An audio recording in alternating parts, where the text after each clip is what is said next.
some experiences around the world where good regulations... Yeah, but think about it for a second. How can you have the toughest regulations in North America when there's never been an industry intensive in New Brunswick? And you guys have no work experience in the field, and there has been in other places, in Texas, Oklahoma, Alberta, whatever, for 150 years. You still haven't right. You will have? How is that? I believe that we can learn from other places in the world. We're not an island. And for the numbers, all these people, that comes from you guys.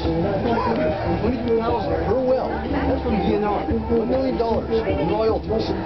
Fiscal year 2010, 11, 46 wells, $1 million. That's 22,000 per well.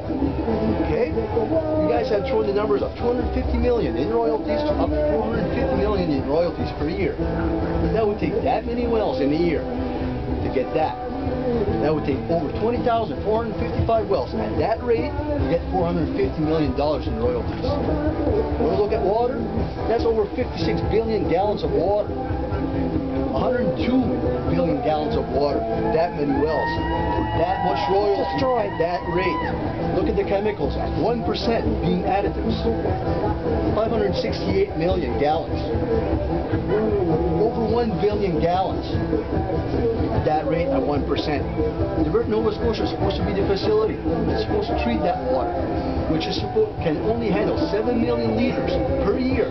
That's 1,849,000 gallons per year.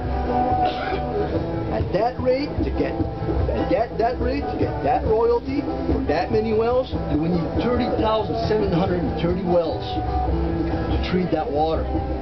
Somebody needs to just to treat it. Somebody needs to take out a calculator.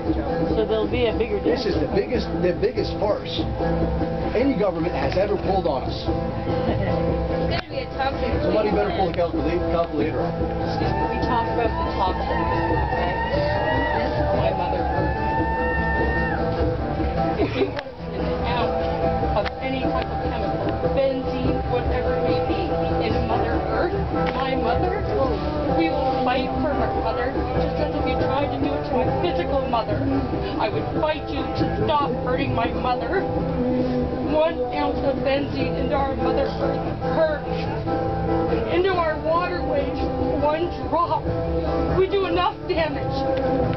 1 drop into that waterway hurts our mother's bloodline. And that's what has to be thought about, Mother Earth. And I beg you, as a mother, I beg you as someone with a mother, not to hurt our Mother Earth. That little tiny bit, imagine it in your mother. Thank you.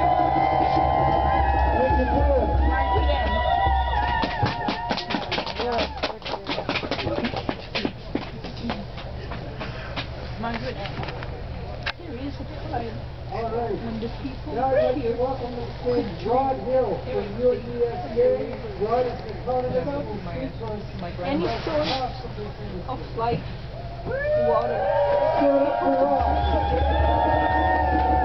It may not have been your fault, or your father's fault, or his grandfather, but it is, the result of a whole lot of people living here and not doing the right actions, not thinking about the future generations.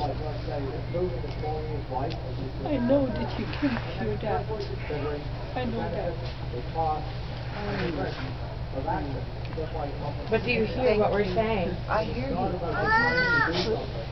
I do. I wouldn't be in here today if I didn't do that. And I want to thank you for inviting me. You're welcome. I want to thank you very much.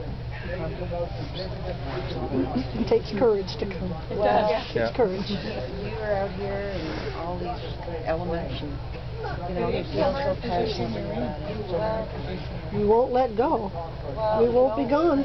We're not going to let it happen. You guys have to change your mind. I hear what you're saying. I do. And I want to thank you. What a lovely For the coat. blanket. You're welcome. And thank you for your passion.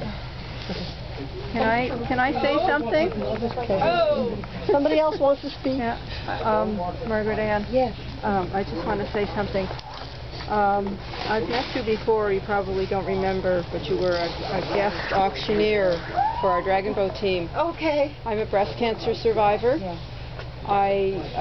When I was first diagnosed, my son was 17 months old, and I didn't know whether I would get to see him grow up.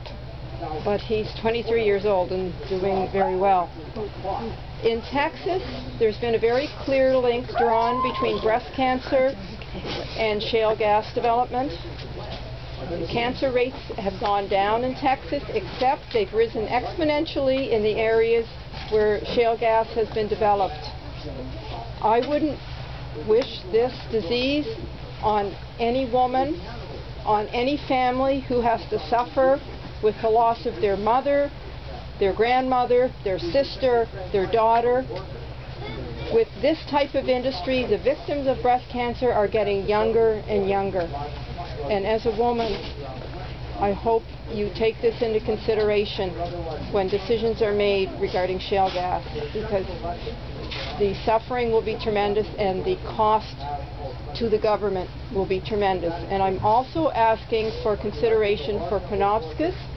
An epidemiological study should be done because there are reportings of cancer there, and a study should be done, cancer and lung-related illnesses, and a health study should be done comparing the people of Penobscot with people outside of Penobscot.